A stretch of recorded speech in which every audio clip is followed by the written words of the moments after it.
Come on now. Yeah. It's us against everybody fool.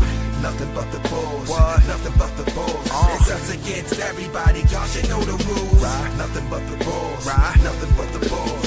Live from the Madhouse on Madison, between Damon and Ashland. You see a team of warriors in black with red with some white accents, ready for action. For any set of 18 ballers claiming they active, y'all better ask them LA boys what really happened. It don't matter home or away, we catching y'all lacking. Why you laughing? Think it's all get easy. We send Josh from half court to get busy. We rise quickly because I said he never cower. Be like trading family tree and send us all our flowers. Send them to the locker room, crying in the shower. The way we pull it up, section 25th hours. It's us against everybody, we the crown jewel. Nothing but the bulls, nothing but the bulls. Don Jones and Eric Briscoe, baby.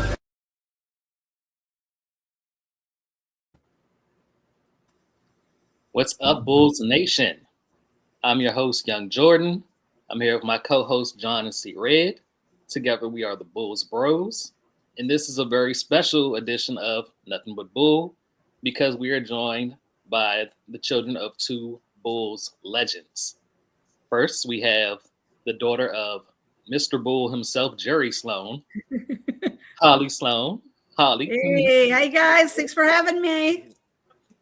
Yes.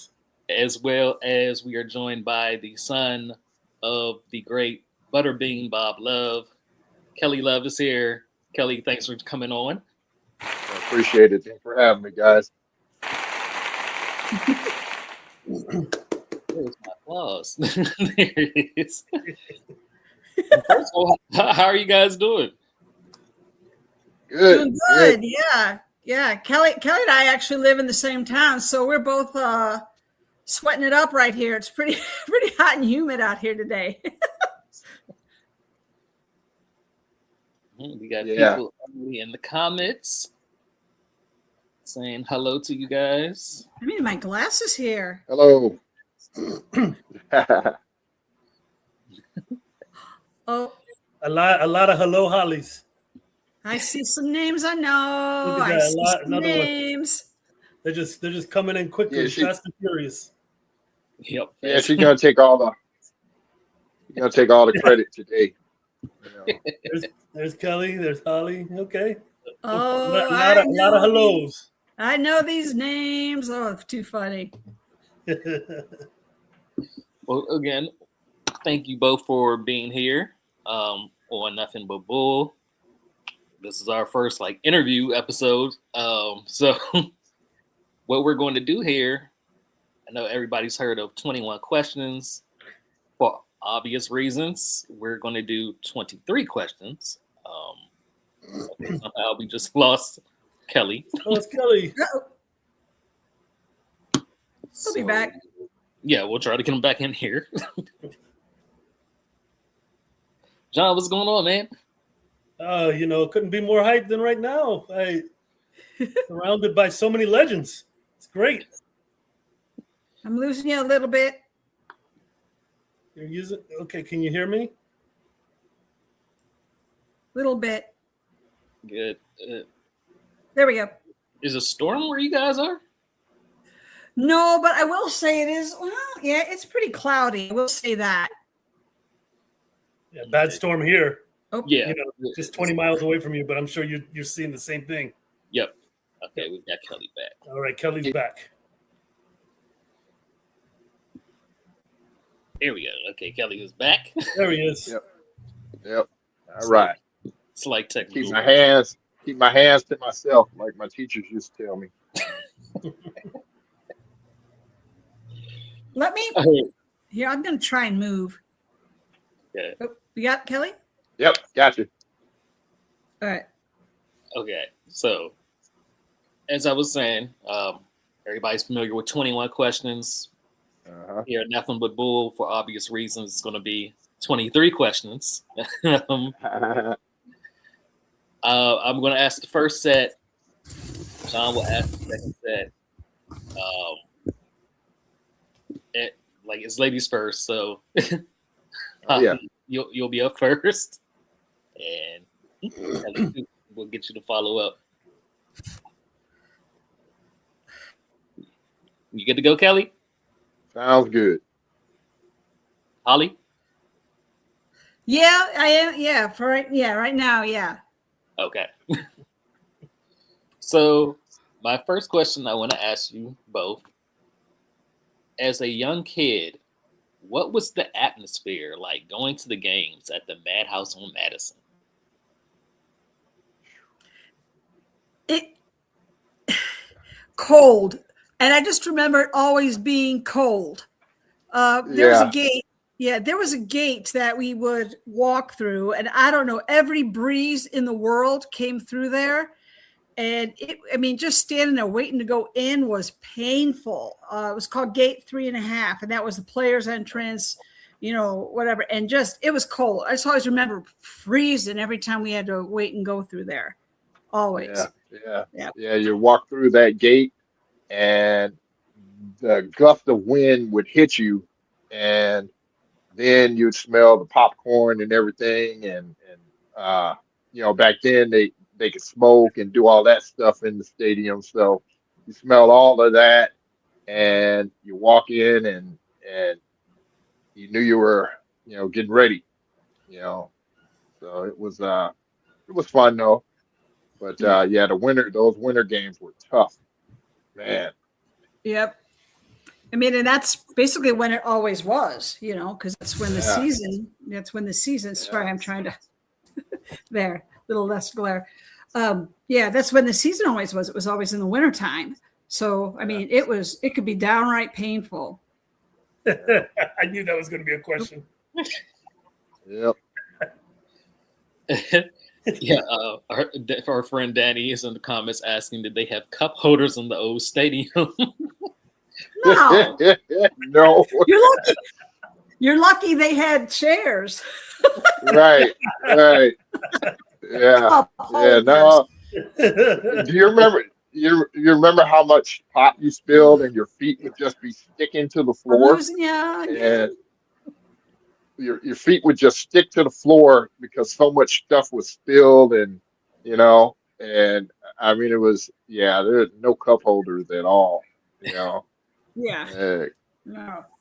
Yeah, And there was a bar, and this gigantic bar, and I thought it was the coolest thing in the world. It was it had the mirrors, and it was shiny, and I would love walking by that bar. To me it looked like Hollywood or something, and oh my gosh. Yep. I would sit there with the people drinking, and just because I thought it was sit there, oh look, this, it's so pretty.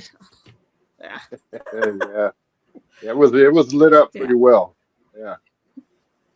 Yeah, that's an inside joke with Bulls Nation because there's still no cup holders at the Bulls arena. Yeah. Okay, back to the questions. Number 2, what's your earliest memory of being around the Bulls? My earliest memory Right. was my dad taking us to practice, and he would get up at like 4 a.m. and go running, jumping rope, doing all kind of different things, and me and my brother, like, man, we're not trying to get up that early, and then he would take us to the practices, and we'd just be sitting there, and we didn't really know back then, because we were so young, we didn't know what he did for a living. You would see guys, like I said, Norm Van Leer, Jerry Sloan, Holly's father and everything, and they come up, throw towels at us or whatnot, and we just didn't know what was going on, but we were always at a practice, always up early, watching them, work out, doing things like that. So it was, I looked back at it, that's what he had to do to do what he did, they didn't, because they didn't have all the stuff they have nowadays. So, but that's how he stayed ahead of other players. Put that time in. Sorry, guys, I'm trying to find a better way for you to hear me and see if get a better connection. Hey, sorry, I'm going to just keep walking. So, Kelly, how much trouble did you and your brother get in at those practices being up early? Oh man, a lot. I mean, I can't tell you. There were times that my dad would take us and try to drop us off somewhere so he didn't have to take us. Babysitters like, we don't want them no more. I mean, I was really a hyper kid, and like I said, I used to run around the stadium and just run around practices, messing with stuff. They'd be running up and down the court, and I'd be throwing balls on the court. And I just didn't care. So it was tough. It was tough for my dad. See, I remember mostly when my dad was coaching. So, that was a whole different vibe, because I would go down there with my mom, and I loved listening to there was always the music before was like old R&B, like Lou Rawls and stuff like that. And that's oh my gosh, I always just remember the music, that before they would do like the pregame show. And I always loved that. But my dad, if my mom couldn't take me, sometimes my dad would let me go eat with him in like the coach's room, but I had to like sit at a table by myself, so I'd just sit there and be quiet, and it would be like, but I would have like Gene Shue. I remember was in there one time with the Washington Bullets at the time, but I just remember eating there, and I'm totally looking around knowing I'm not supposed to talk, Yeah.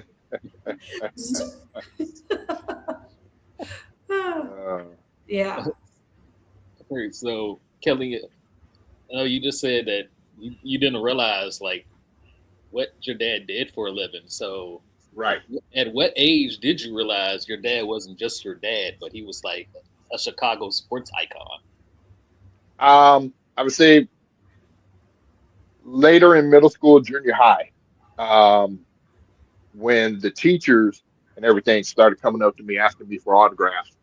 Can you have your dad sign this? Can you have your dad sign that? I'm like, well, what? Yeah. All the kids in the neighborhood, can I get an autograph? I'm like, why? What do you want that for? And then as I got a little bit older, you started really understanding what it was that he did, when, the All-Star games and things like that. And, just how good he was at what he did. And like I said, as I got older, it became a little hard. I'd be playing ball, score 20-something points, and be like, "Oh, you ain't nothing like your dad. Dad would score 40." So I'm like, man, So that's when things like that really start to hit you, like. And then as time goes on, you can look back at the records and the things and the scoring, and like, wow, he was really doing something. So it was cool.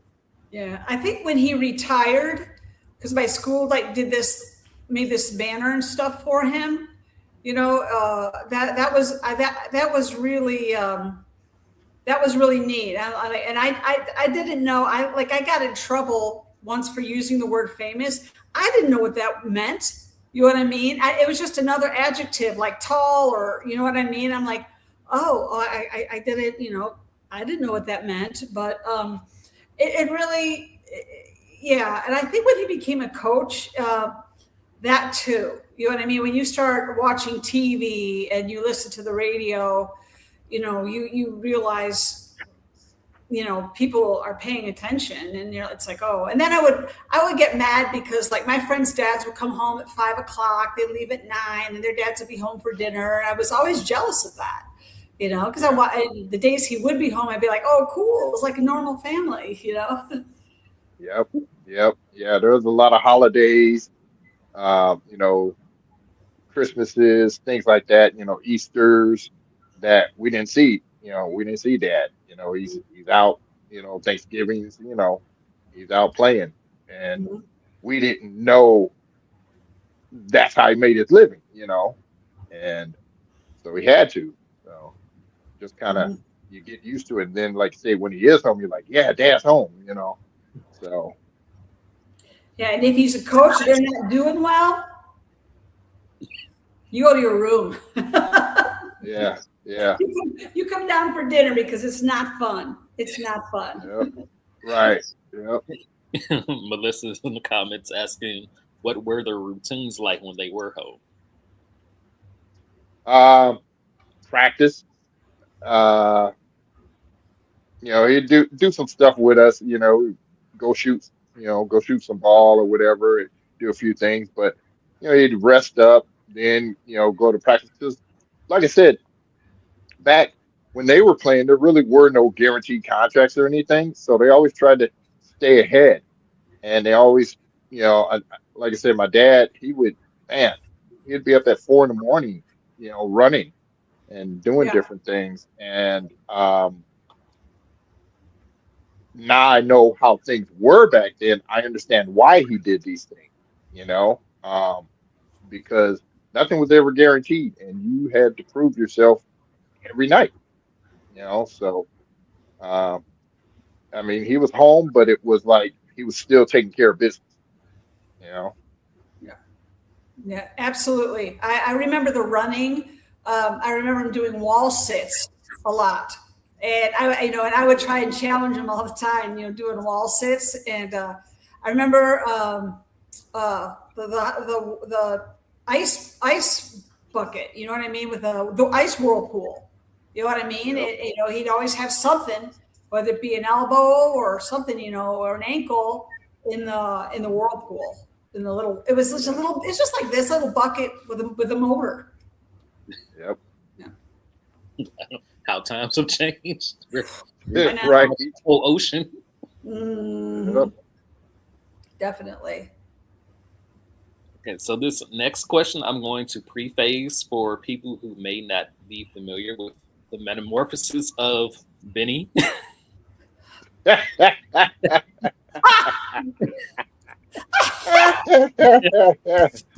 Were you guys scared of this version of Benny the Bull? Yeah, I punched him a few times, you know, like because I mean it was just so weird because you could see the guy inside moving around, you know, Oh, you could see the guy's head moving around. Yeah, so no, yeah, he got punched a few times from me. yeah, I wasn't afraid because I am a theater geek at heart, so I love anything in a costume. So I thought that was fun, and I probably touched his nose a couple times, and I think he had candy.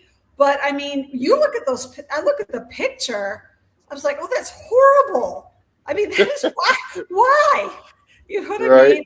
And then you look at, I sent you that picture of my son with Benny now, and he's like, oh, so sweet, right. like, oh my gosh, too funny.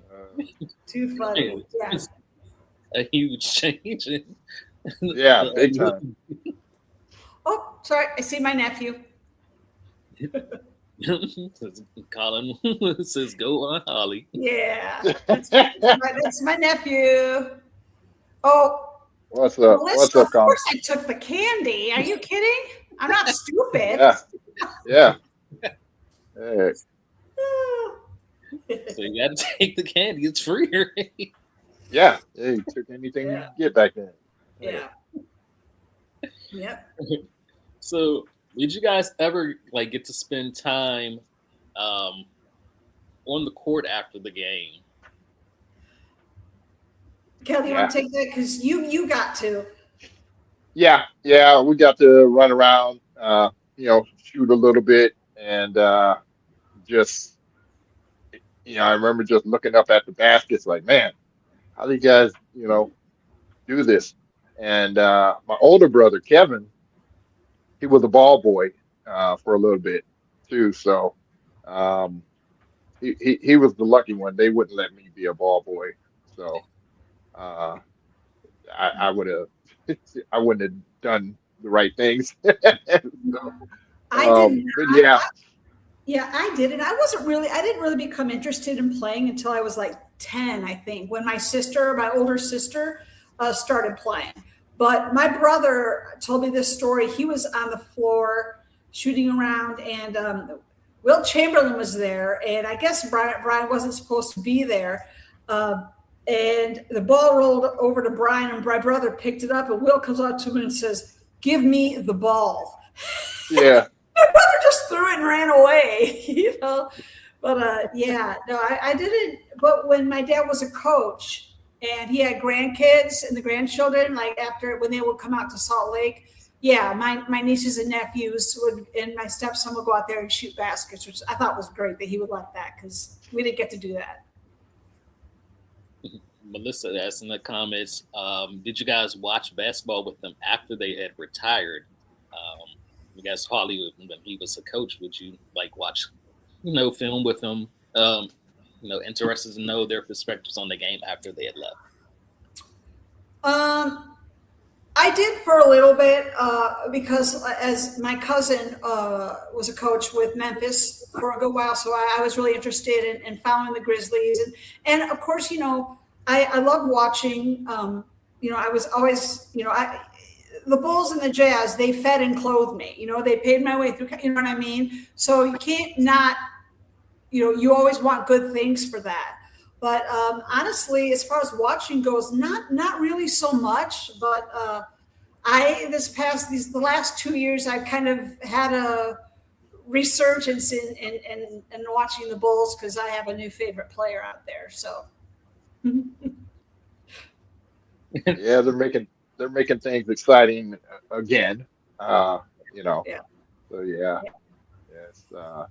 No, and the game has changed a lot. When you think about the times when we watched with Michael and Larry and Magic and all of that, Carl, John, it's changed. It's a different kind of a game. And I don't know if my attention span is as good as it used to be either. There's Danny's in the comment asking, who would that be to your new favorite player? I'm a huge Mattis Bazelis fan. I love Mattis. I feel like he is my own son. I love the kid. Yeah. Yeah. Yeah, he's probably I like him too. He's exciting, young, full of energy. Yeah. So, he reminds me of my own son. He's just a couple of years older. And the two of them got to meet, and he's a terrific, terrific kid. I call him a kid, but he's in a man's world. But yeah. He's going to be a lot of fun as he gets older. Yeah. Definitely. Hoping Modest experience some success with this Bulls team. Melissa's asking Holly the last shot game with MJ. If it were Bulls or Jazz taking it. Oh, well, yeah, Jazz, because that's where my dad was at the time. You know what I mean? It was very weird. I'm just going to say every single time it was just weird. But I wanted my dad to get that ring. You know what I mean? I really, really did. He worked so hard and he put so much of himself, so much, blood, sweat, and tears and sacrifice into that. And those guys just, that was, but I mean, I think in my own mind, if it's had to be anybody, it had to be that team. Right. Yeah, they probably would have won if it was against any other team. You got a good point. Yeah, absolutely. But, I'll take it. I mean, and obviously, they won so many before. I mean, no one was able to do it.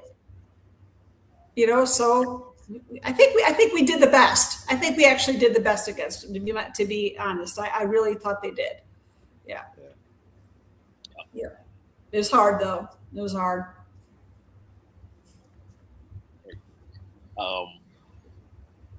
Because There's this picture of Jordan where he's got the ball and Ryan Russell's defending him, and your dad just got his back turned. Did he ever say what was going through his mind? No, you know what? I think once it was over, it was over. No need to rehash. It's time to get back to work and think about what needs to be done. At least, oh no. Oh, sorry. That's my Bernese Mountain Dog, Ernie. So Ernie, thanks for joining us. I got Bert and Ernie, and this is Ernie. Go see Daddy. Go see Daddy. Yeah. Special appearance from Ernie. Yeah. So I'm a Bernese Mountain Dog mom. Love my Berners. Shout out to my friends at Burner Nation. It's hard, but you got to get back up the next day. We didn't talk about it, just you didn't talk about it because you had to go on to the next day. Okay. Ernie getting some love in the comments. I know they know who he is. Yeah. Well, you can have my dog too, Holly. I have a great Dane, so he'll fit in with you. Oh, good question, Melissa. I like her questions. Oh, there you go. Melissa asked Kelly, how did your pops get his nickname? When he was growing up in Louisiana, they didn't have a lot of food or whatnot, so they ate beans and stuff. And if you know what a butter bean is, it's kind of a yellowish cousin to a lima bean, and so we ate a lot of those. And he says those were his favorite food. I don't know why, because I can't stand them. They are horrible to me, but he loved them, so they start calling them butter beans. So that's where he got it from. I didn't know that. That's interesting. I should have known that. Yep. Yeah, they're horrible. Yeah. This is not your favorite. No. And he used to try to feed it. He would make them a lot when we were little. I'm like, oh man, no. I would not eat them. So. Our dads had kind of similar upbringings. They were raised in kind of very similar situations in a way. Yeah. And I think they really related to each other a lot in that respect too. Oh yeah. Yeah, for sure. Mm. Yeah. That's very interesting one. The butter bean. I like that. Yep. Still sounds smooth. Yeah. Okay, so which of your dad's teammates do you remember being around the most? Oh, that's easy. Tom Borwinkle. He was our neighbor. Oh, wow. Yeah. Tom Borwinkle lived right behind us, and you want to talk about a great guy. Oh my gosh, he was awesome. He lived right behind us in Northbrook. Like our houses faced back to back, and this is hysterical. He told my dad that he was going to put up a fence that was 6'5", because my dad was about 6'4". So Tom could look into our yard, because Tom was, a big 6'10", 6'11" dude. So Tom could look into our yard, but we couldn't look into his. Oh my gosh. Yeah. He was great. Yeah. Tom was, he was our neighbor. I babysat his kids. Kelly and I did a little interview with Tom's daughter about the history of Chicago Stadium, it was really neat. But yeah, Tom Borwinkle definitely. Yeah, I would say the most would be Norm Van Leer. Yeah, that'd be second. Definitely. Yeah. Norm was at our house so much. I call him Uncle Norm. So he was. He was great.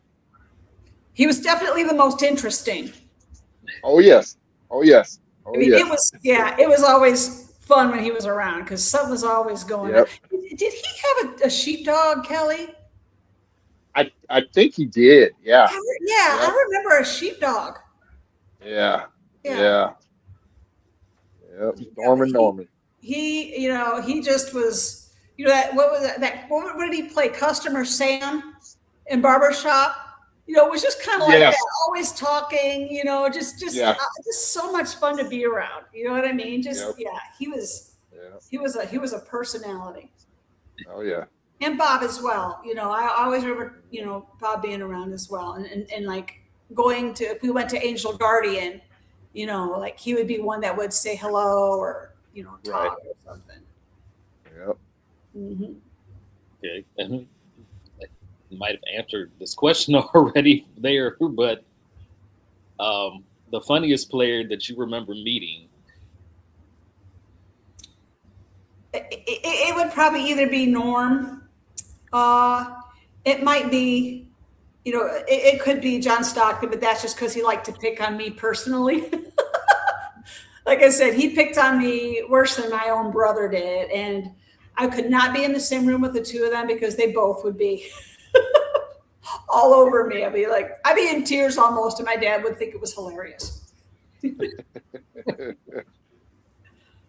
For me, I would say probably around my dad's last year, he played with Seattle Sonics, and probably Slick Watts or Fred Brown, downtown Freddie Brown. Fred Brown would not let me talk. He's the only person I ever know that would not let me get a word in. He'd, get on, boy, leave us alone, boy. And so yeah, he picked on me quite a bit. So and Slick Watch was just the personality with him, the headband and the bald head. He was real cool. Melissa asked in the comments for Holly. Jerry was known for playing with a lot of intensity and competitive fire. Did that carry over into how he raised you guys? How the household was ran? Yes. Yeah. Yeah. Well, as far as how we approached things, definitely. You know what I mean? People assume that he was just always this intense, angry person or whatever, and yelled because he was a coach. That was not necessarily true. But he was raised in kind of a strict household. So I don't want to use that term, but we had to learn how to do things for ourselves. This really was my mom. You know what I mean? She did a really good job of raising us to be independent, to be able to do things on our own. And it's about carrying over. Did it, like if he would have lost, would that carry over into the house? Sometimes, yeah. It's hard to not let that affect you. I know he tried a lot, but sometimes those. Christmas could be really intense sometimes if the road trip didn't go so well or something like that. But it can also be a lot of fun if it did. But nothing out of the norm that would come from any businessman or anything like that. Having a bad day at work. That's kind of how I saw it. Yep. Yeah, they hated to lose. Yeah. Laura Chin, my friend Laura Chin, she's got a question. Yeah. Lauren says, were either you ever starstruck meeting a particular player? Kelly, you can take that one.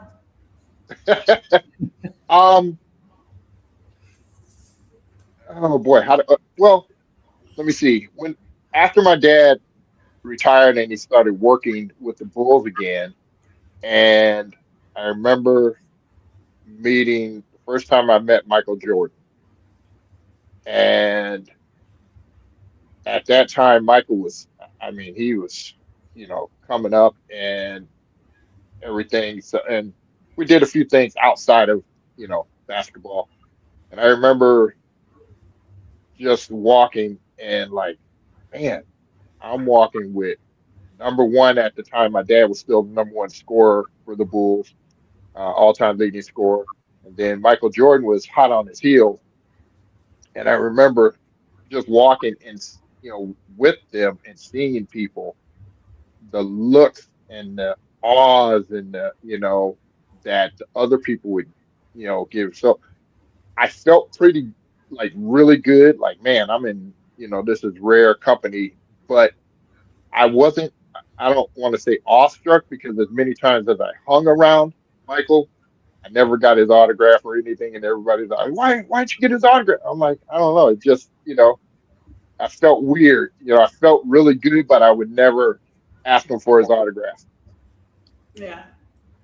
Yeah. If my dad wasn't around, I couldn't ask, but I did, like I was during the All-Star weekend in Chicago. I did get to talk to Magic Johnson for a little bit. So nice. I mean, that was super. It was very brief, but as far as being starstruck, yeah, I was starstruck for a different reason, and that was.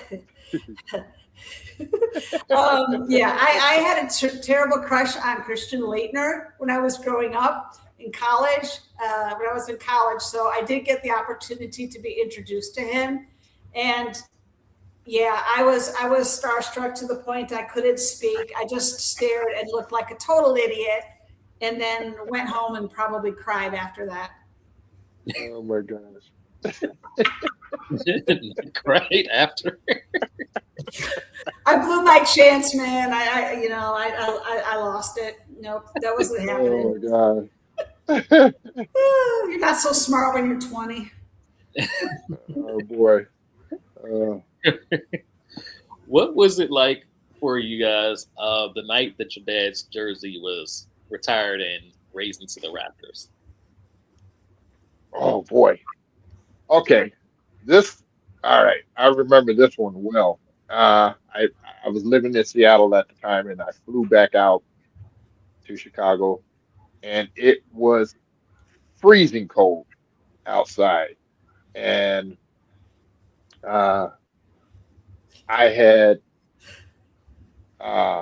we got to the stadium, we did all that, and then my dad. That's the first time I ever seen my dad cry. When they put his jersey up there, he, it really meant a lot to him. He had his family and friends there, and like I said, that's the first time I seen him cry. So it was special. Yeah. Well, my dad was the first, and yeah, that was really interesting to me. I don't remember being nervous. I remember being mad because my mom cut my hair like a bowl, and I just really was not happy with the way I looked, and I was worried more about that. But then to see my dad cry, I didn't quite understand at that time. But then, like as the night grew on, and I'm listening to people speak, and I'm people are talking to me and stuff like that, because I was very, very little.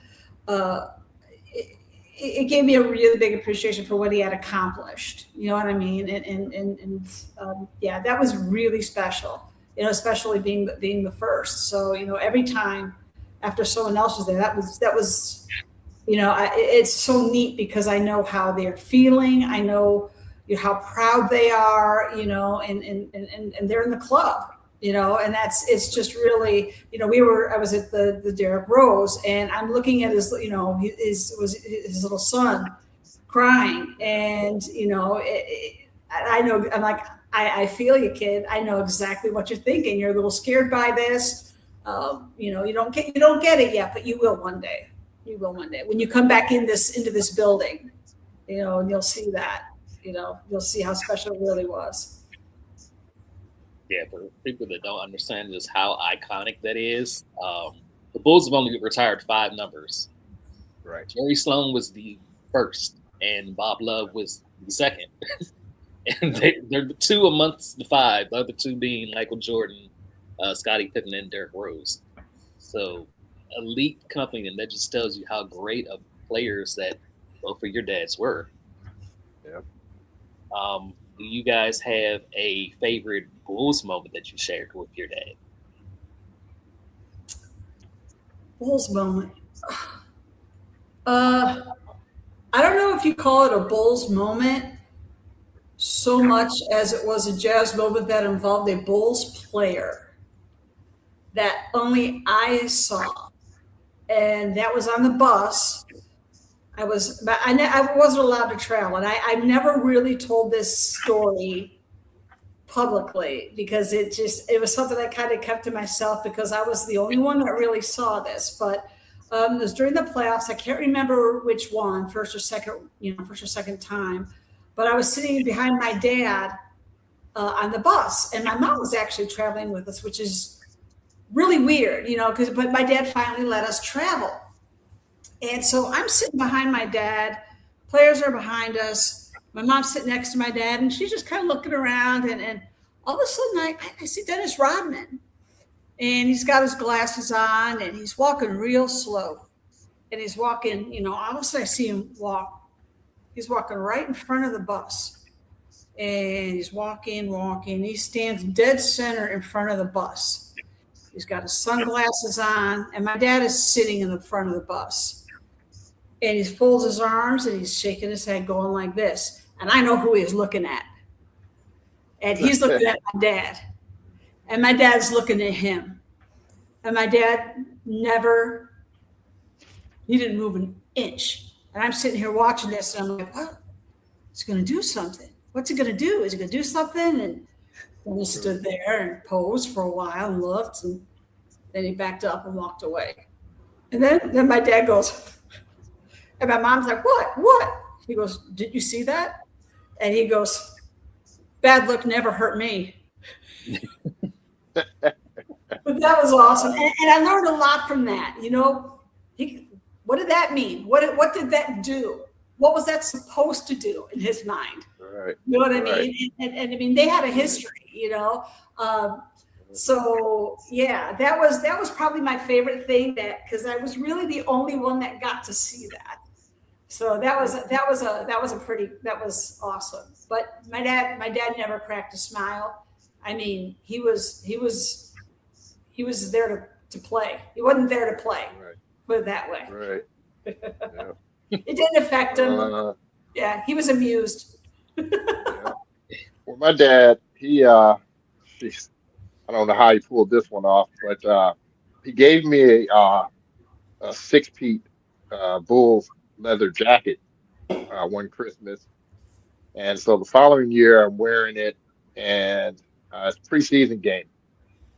And so his office was in the United Center, and you had to walk from, the court, whatever, and go up and then make your way to the offices. So he's getting bombarded.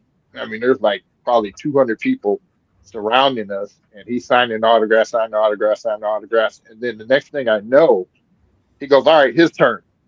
And I'm like, somebody else with us? And he goes, no, it's his turn. And they're like, who are you? I'm like, I'm nobody, And man, he slipped away, and I'm surrounded now by all these people, and I'm signing autographs. I'm signing jackets. I'm signing basketballs. And I'm like, boy, I just took the value of that thing down. And they would not believe me. They're like, you're somebody, we know it. And I'm like, no, I'm nobody, I'm his son. They're like, no.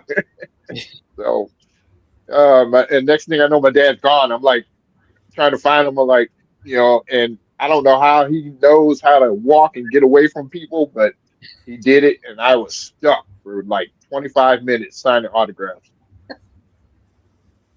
That's funny. I can't see that ever happen to me. No one ever sees me.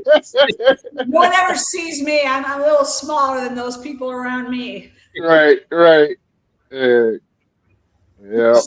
Were you signing your name or your dad's name? I was signing my name. Yeah, I was signing my name. My dad had this one little kid after the Bulls game when he was a player came up and asked him, wasn't even paying attention. And he signed Wilt Chamberlain. Oh my God. Oh no. Just to see if the kid was paying attention. The kid was just running around getting autographs. My dad put Wilt Chamberlain. Oh my gosh. Oh, that's pretty smart. So you try to sell it and it's a forge. Oh. That's funny. Geez. Melissa says, I saw that you coach Kelly. Are there any technical aspects of your pop's game or his footwork you teach players today? Oh yeah. Um, she's number one because my dad's biggest thing was always keep moving, and I tried to get all my players, don't just stand there expecting the ball, move, move. And they never understood. I'm like, well, if you get the other guy tired, then it's going to be easier for you to score. Uh, I tried to teach a lot of guys how to shoot because a lot of guys have very bad form.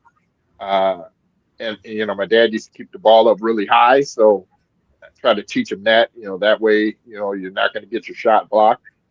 Uh, so that was probably the two things that I talk to people about the most, the players that I coach the most. Okay. So, would there be any interest of you coming and teaching that to our current Bulls players? Oh man, I would love to. I would love to. That would be, like I said, it's amazing nowadays how many players cannot shoot. Whether it be at the free throw line or just like I say, wide open shots. Their form is bad. Um, a lot of guys now. That's the biggest difference between today's game and games in previous years. Today's game, he's athletic. He can dunk. He can do he can, but he can't shoot. He can't score. He doesn't know how to get himself open. You know, whereas during my dad's there, you actually had to have some skill. You had to be able to dribble. You had to be able to pass. You had to be able to shoot a free throw, or you're going to be sitting on the bench at the end of the game. Those are the things that have kind of gone away from the game. The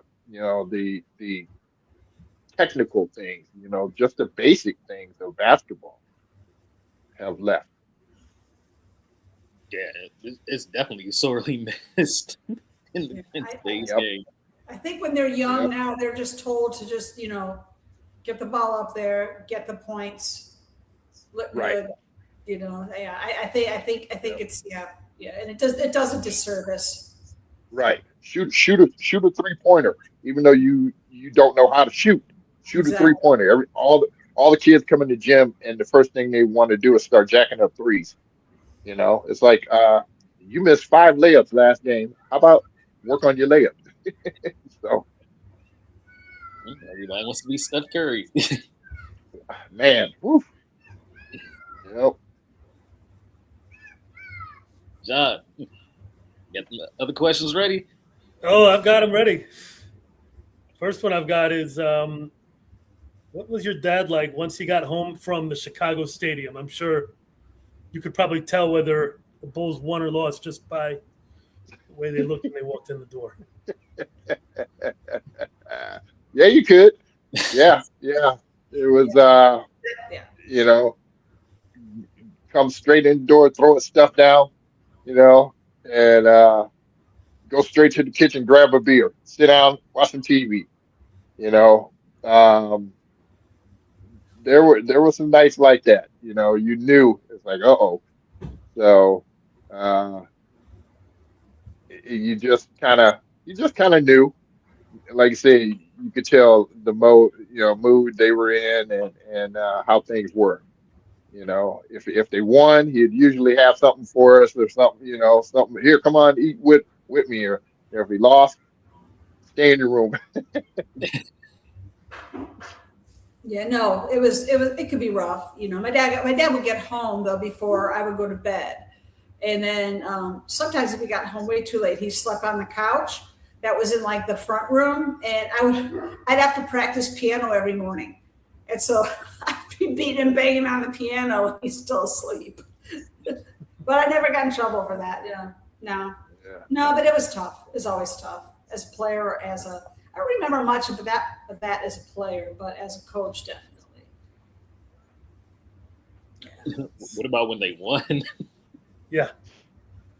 Oh, it was a good time. Good times when they won. Like I said, if they were off the next day or something, he would, hey, we're going to get bikes. Like, yes, if something good would happen.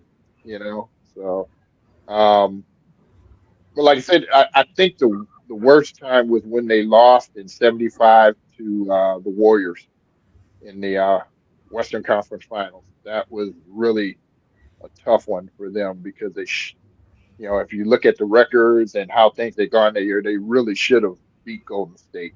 Oh yeah. So, you know, I kind mean, of one of those. they had it at Game 6 in Chicago, up 3-2. Yeah. Yep. And that's actually a question that I wanted to ask. It's not on the list, but I gotta ask it. So for that season, Nate Thurman was the starting center the whole entire season, and then all of a sudden in the playoffs, they make the move to change Tom Boerwinkle and as the starting center. How did your dads feel about that? Did they ever come home talking about? Was there any animosity going on about that? Because I can't imagine how that shook up the team. Right. Well, I personally know I do remember my dad was very upset at that because he couldn't figure it out either. You know, especially during that time when you're trying to get to the finals. He couldn't figure out why it was changed up. So yeah, there was, you know, one of those questions you know, it's just like the Seahawks giving them, you know, making a pass on the 1 yard line, you know. You don't understand it. It's one of those things that happen and don't know why. Yeah. I was so young, and he wouldn't talk, and he didn't talk to me about that. Maybe he said stuff to my mom. I don't know. I was so little, and like I said, I was so not interested in basketball. Yeah, that was said until 1975. like 1980. Yeah. Yeah, 5 years before you got into it. Yeah. Yeah. And you know, back then, players didn't have a lot to say with what the coaches did. You know what I mean? Just because of the way they, you know what I mean? I mean, Yeah. coaches did what they did, players played, or you know, heck, you know, you wouldn't play. So they kind of just did what was asked of them. So Wow, that's interesting, especially today's game where it seems like the players, if they don't like what the coach is saying, they're going to get the coach out of there. Yeah. right, exactly. Yeah. Yep, that never happened back then. You know, you did what the coach did, and that was it. Yeah, I mean, tickets were $1. Players' salaries were 20,000, 30,000 if they were lucky. Right. A different Right. world. You know what though? Yeah. And my dad thought he had won the lotto with that. You know what I mean? Yeah. Coming from where he came from, that was, you know. Yeah. So Yeah. yeah, that was a lot of money at that time for them. Yeah. Yeah,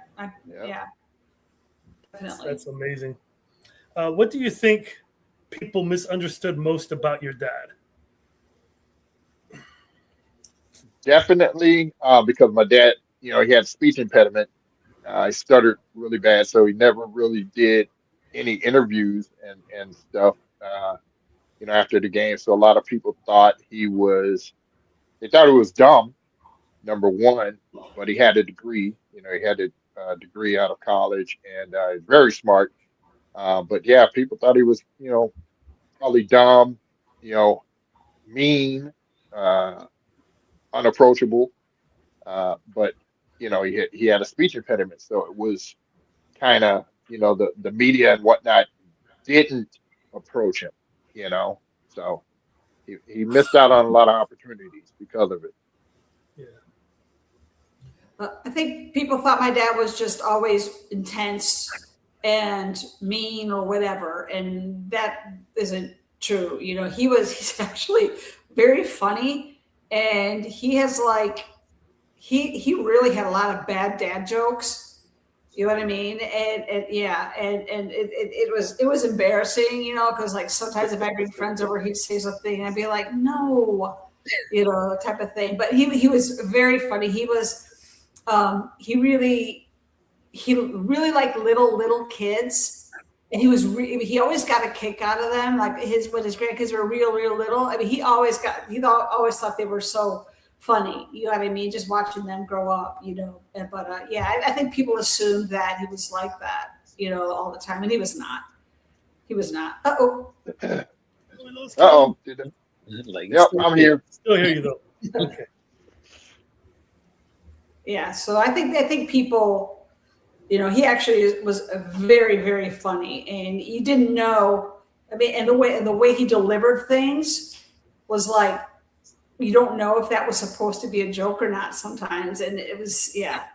I mean, Right. I think the funniest line out of The Last Dance, what came from him, and it was when he looks at the score, and he looks at the paper, and he looks up, and he goes, "That was the score of the game," and then everyone.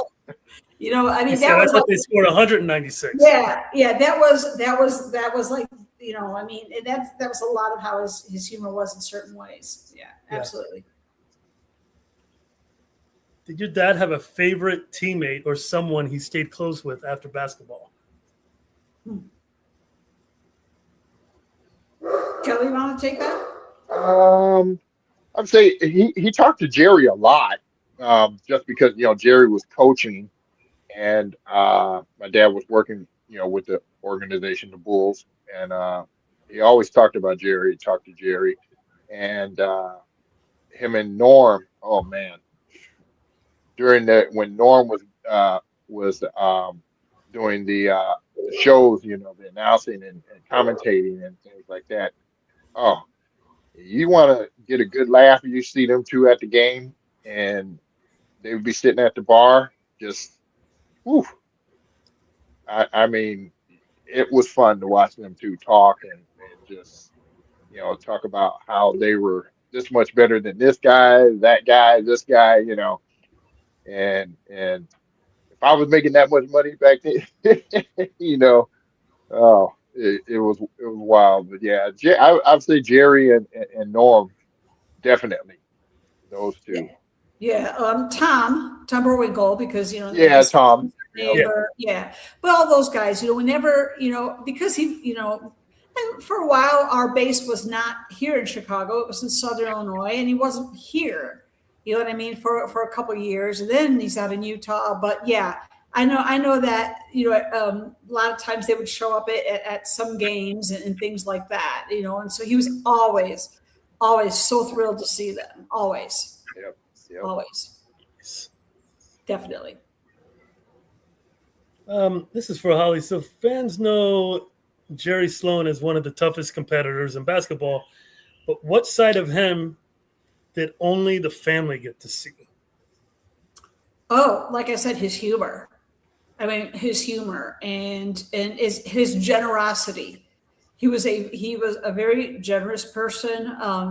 He and my mom both, and his love for his community, and where he grew up, and yeah, you know what I mean. He and really his way of relaxing, which was to work.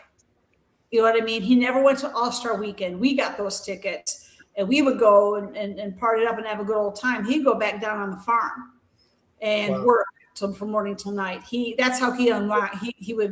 Him work was fun, but no, he was very funny. He was very funny. He was very smart, actually. With a lot of different things, but yeah, no, he was just funny. He was not some crazy intense person all the time at all. Kind of get a dry sense of humor from what I've seen. Yeah. Very limited, just how he interacted with the media. Absolutely. Yeah. And absolutely. And he didn't suffer fools easily. I mean, there was I can't remember what his name was. It was a college player, and they said, how did they get more rebounds than you? Then how did Princeton get more rebounds than Baylor? And he says, well, there's this thing called a rebound. When you go up, grab it off the board. Well, they did that more times than us. And I mean that that's the kind of stuff. You know what I mean? Any other questions, stupid or otherwise? You know what I mean? It's just, come on. What does that mean? I think Greg Popovich kind of was on the same school there. Yeah. Oh yeah, they were very much very similar, right? Very Yes, they similar were very. personalities. They were good friends. They both were. Yeah, they were very much. I'm sure. Yeah, I could definitely see that. definitely. See that. Yeah. Absolutely. Kelly, so what do you think made Bob Love such a beloved figure in Chicago? His hard work. He was like the people of Chicago. He worked hard. Yeah. You know. Very blue collar like. Yeah, yeah. I mean, he didn't. He never took a day off. You know. Gave it his all during games. Uh, and like I said, he truly was. That's the one thing he wishes that he could have brought a championship as a player to the city of Chicago. So close in 75. So close. Man, it was horrible, and that was a tough year for him. But yeah, I'm sure. So I'd say a smile. yeah. He always, and that's the thing. He was always approachable. He was approachable. He always signed autographs. Uh, he loved people. He loved kids. There was no one that if you approached him, he wouldn't talk to. Especially after he came back to the Bulls and went through his treatment. The speech therapy and everything, and he started, um, doing the speeches. I mean, he was going all over the world doing speeches, and so he was just so approachable and well liked. And like I say, he liked everybody. He loved Chicago. So And Love, a very fitting name for him. Bob Love. Yep. Very fitting. Oh yeah. Which accomplishment do you think made your dad the proudest? Boy. I would say, besides family, kids, I would say the fact that he was able to overcome the speech impediment and speak. I mean, he loved doing speeches. He loved going to schools, talking to the kids, and just encouraging people. Never give up. Anything is possible. You just got to do it. It's very admirable. Love it. I think just that he was able to provide for his family, and he was able to be, a father, because he didn't have a father. You know what I mean? He died when he was 4, and he always looked to his coaches. I think he was happy to, that he was able to do that and to show other people how to work. That you got to do your part in this life. No one's going to hand you anything. I think that was the main thing, really. That's he wanted people to leave behind is work hard and try to be fair, try to treat people fairly. That's yeah. I don't think basketball at the end of the day, I don't think it was always about basketball, although, a championship would have been nice, but I think sometimes there were things that were bigger. Yeah. It's interesting you said his father passed at 4 and his jersey number was 4. Number 4, yeah. I was thinking the same thing. Good point. Yeah, I never thought of that. That's a really good point. Yeah, never thought of that. That's why he was number 4, maybe. Could be. Yeah. That's really, I never thought of that. You make a really good point with that. Absolutely. When you step foot in the United Center and you look up at the rafters and you see that number 4 and you see that number 10, how does that make you feel? Go Kelly. Proud. So proud, right? Yeah. I mean, knowing all the players that have played just not for the Bulls, but in the history of the NBA, and to be able to accomplish what he accomplished in the time he did it, and for the organization to recognize and appreciate that, and to say no one can ever wear that number, that's that's something to be real proud of. Yeah. Absolutely. Same thing. I always, when I've gone in there, my son has been with me every time. You know what I mean? So that really means something to me. You know what I mean? For my son to be able to see that, so for him to understand. And I'm not sure yet he fully grasps it all, but as he gets older, he does. Yeah. But it's more for my son to see that now. Yeah. And that's such an iconic picture. I've seen it posted so many times through the years.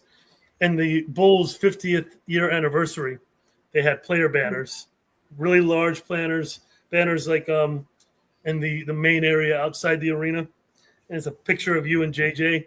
And he's got a number 4 Sloan jersey on that's way too big for him because he's probably, 9 or 10 at the time? Yeah, about. Yeah, really, really nice picture. And every time that we've gone there, we take the picture to show him growing. Yeah. We're looking at the banner just because it's fun to see the changes and how life goes on and we grow. Great. Yeah, that is so iconic. So iconic. Yeah, I love that one. Yeah. Yeah.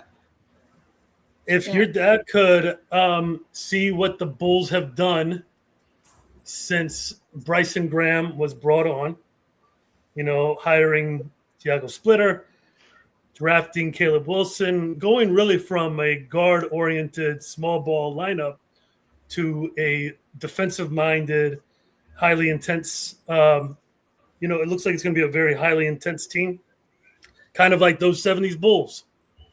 Just want to ask, what do you think your dad would think about the moves that we've made recently? I think he'd be happy because, again, that's what the Bulls back in the 70's were based on. That's right. Hard play defense. Nothing came easy to the other team. You made them earn everything. And I think that they would like that. Yeah. Yeah, I think the game has changed so much. I think you do the best with what you got, and you have to know, players have to know their roles, and so long as they do that, you can have some success. I think. I mean, really. Yeah. I mean, just they really need to watch 70's Bulls basketball. Not even everybody needs to. It's like they were just hardcore. Right. Norm Van Leer, your dad's Boerwinkle, Chet Walker. I mean, every play was as if it was the last play of the game. Like Tom Thibodeau would be so proud of them. Yeah. But with that being said, though, a lot of the reason why you saw that was those players, they were fighting for their lives out there. That was their bread and butter. That's exactly what your dad said in an interview. Yep. And I'm sure you probably remember that. We were fighting for our families' lives. Yeah. Yeah. Yep. I mean, that was their job. You know what I mean? They didn't have any NIL money hanging out. They didn't have any endorsements really. Certainly not the endorsements they have now. So if they weren't performing, they're out. Yep. Yeah. That's very true. They didn't. Teams back then just didn't give people money. Right. You had to earn it, and at the end of the season, they're looking at everything. Okay, what'd you do this year? What, 2 points a game? You're not getting any more money from us, Yeah. So, they really had to earn everything. So. Yeah, it's amazing. Unfortunately, we'll never see the like of it in sports again, because regardless if you play 0 games or the full 82, you're still going to make $50 million if you're a top-tier player. So it's rather sad, to be honest, but it is what it is. Yep. If your dad were sitting here today, what message do you think he'd want to share with Bulls fans and the new team that we have? You would tell them, hey, number one, thank you for being a fan for all the years that you've been a fan, and things are going to get better. For sure. I love it. John, could you repeat that again? Would you repeat that for one more time? I'm sorry. Yeah, no problem. If your dad was sitting here today, what message do you think he would want to share with Bulls fans? Oh, fans. I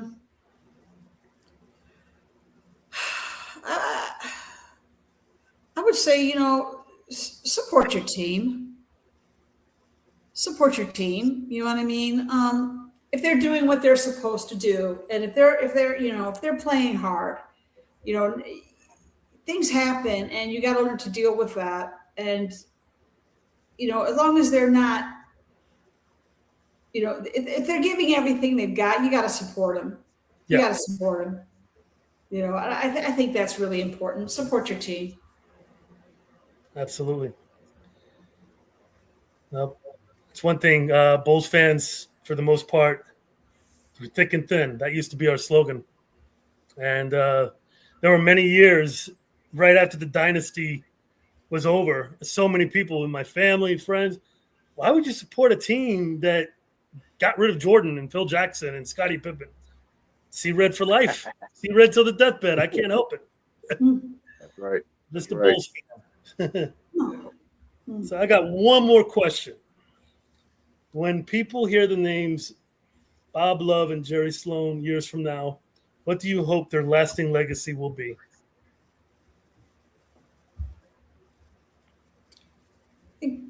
Hope they remembered how much he represented the city of Chicago, how much he loved the city of Chicago and the people of Chicago. Yeah. 100%. Yeah. Yeah. It's awesome. And Norm Van Leer, his number 2 needs to be up in the rafters. And if you look at Bulls history, every player that's won number 2, okay, he's had a pretty bad season career with the Bulls, except for Nate Robinson. He had 1 season, so it's a small sample size. So to this day, anytime a player's number 2, I'm like, oh boy, that guy's not going anywhere. That number 2 is first. It's got to go in the rafters, right next to. I agree. Hey, yep. 2. I would like to see that. Yes. Yep. Put it up there. Put it up there. 100%. It should have been up there. It should have been up there the same time. When your dad's jerseys were hung up there. Yep. So please refresh my memory because I don't remember. Bob's jersey was hung in the 94 season, I take it, right? It was the 94 season? Yes. Because that's the last year that BJ wore the number. Actually, he wore it the following year, didn't he? He refused to change it. Yeah, he refused to take it off. Yeah. So that's why we don't like to mention his name too much around here. Personally, because if a number's retired, it's retired for a reason. Yeah. And it's never been done by anyone else before to continue to wear the number. So, he could have wore 11, he could have wore, 12, whatever, Sure. Not number 10. He came back to the Bulls in the 2000s when he was past his prime and he was number 11. So, he should have been number 11 in 95. Yep. Exactly. That's messed up. I remember I was wearing a number 10 jersey in Chicago. I took a picture and you had said, that better be a Bob Love jersey. I'm like, trust me, I wish it was a Bob Love jersey. Mitchell & Ness doesn't make Bob Love jerseys, and they don't make jerseys because trust me, if they did, I'd have it. This is Artis Gilmore, so you can see number 53. There you go, 53, baby. Yes. Yeah, it's not Jordan. It's not Jordan. It's Gilmore. This is Artis Gilmore. Yep. The moment that Mitchell & Ness released this, I bought it immediately. I'm like, I'm getting this before it sells. I love jerseys, so. I'm still waiting for Jerry Sloan. I'm still waiting for Bob Love. Yeah. It's coming. Like I said, I don't know what the holdup is, but there's a few things that need to be done. I like to say this. I truly, 100% truly feel that my dad should be in the Hall of Fame.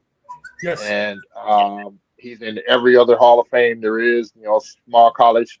Sports Hall of Fame, Louisiana Sports Hall of Fame, Chicago Sports Hall of Fame. What he did, the records he established and the people who had to break the records speaks for itself. You Yeah. know, I'm not sure why he has not made it to the Hall of Fame.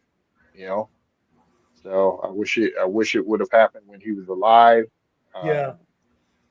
You know, Absolutely. but so Yeah. we'll see. Start the campaign. Like Yeah. Bulls fans will definitely get behind it. We will. Yeah. gotta put We will that out start there. the movement. We will start it on Twitter, on X, whatever you call it, Facebook. Yeah. Yeah. We'll get that. We'll get that rolling. Yeah. Definitely. Want to thank you guys again for joining us. I'm gonna let you guys, if you have like anything that you're working on that you want to put out there for people to look out for. I'm gonna let you guys do that. As I share the pictures that you guys sent in of your dads. Yeah.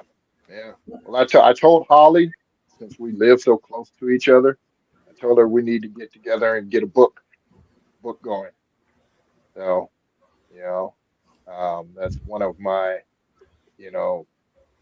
my goals is to have a book, and I think it'd be really good.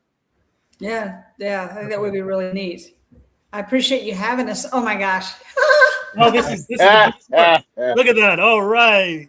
Oh, there's me. Baby Holly. Yes. Yep. Jerry and Yeah. Will.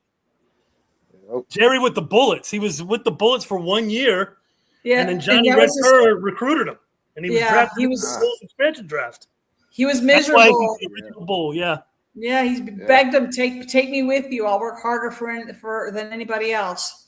That is so awesome. That's such an awesome story. Yeah, I think Matt Kerr is the one that told me about it. Yeah, I think. Oh yeah. Okay. Yeah. Yeah. I think Johnny's wife was the one that told me that at the time. Yeah. So is that Gail Goodrich? Yes. Okay, Gail Yeah. Goodrich and Jerry. Yeah. Yep. That was probably in the playoffs in the Western Conference semifinals. I know they faced off. Could be. The Bulls were in the West from 66 to 80. Isn't that weird? Yeah. That's so Yeah. weird. Yeah. Western Conference, Yeah. yeah. It is weird. Yeah. Milwaukee was too. The Milwaukee Bucks were also in the West. When they Right. played in the finals, they played against the Celtics. Yep. That's true. Yep. Yeah. All right. We got some more. Oh, Okay, Mr. Love and Mr. Jordan. I love it. I love this one. I love that one because you got Isaiah Thomas, probably a 12-year-old Isaiah Thomas there on the left. that's Right. really crazy that you found that. That's amazing. Yeah. Gail Goodrich and Mr. Love. Oh, look I love at that because if you look way behind, there's Norm Van Leer sandwiched in Right. between Jerry and Bob. That's a great picture. That's awesome. That's the running of the Bulls right there. Yep, that is Running of literally the the Bulls, running of baby. the Bulls. Yeah. And let's see. We got Chet there. Yep. Right there in between Jerry and Norm Van Leer. 48 minutes of intensity. Love that. Right. And the great Bob Love. Hmm. Now, we've saved the best for last, right, Derek? Yep. All right. Right. Like I said, we thank you guys for coming on again. Thank you. We So appreciate it. Hey, Thank you. See you guys. Thank you. appreciate you all very much. We'll see you at the donut shop, Kelly. That's right. That's right. I need a dozen now. Good stuff. Right. Thank you guys. All right, I'm going to end this with 48 minutes of intensity because this is the roaring 70s. So that's how I'm going to end it. Rest in peace, Norm Van Leer. Much respect. Yep. Jerry, All right. Thank you. Thank you. Yes, thank you guys. Bulls Nation. Till the next time. Drive home safe to Chicago. Beep beep. Beep, beep.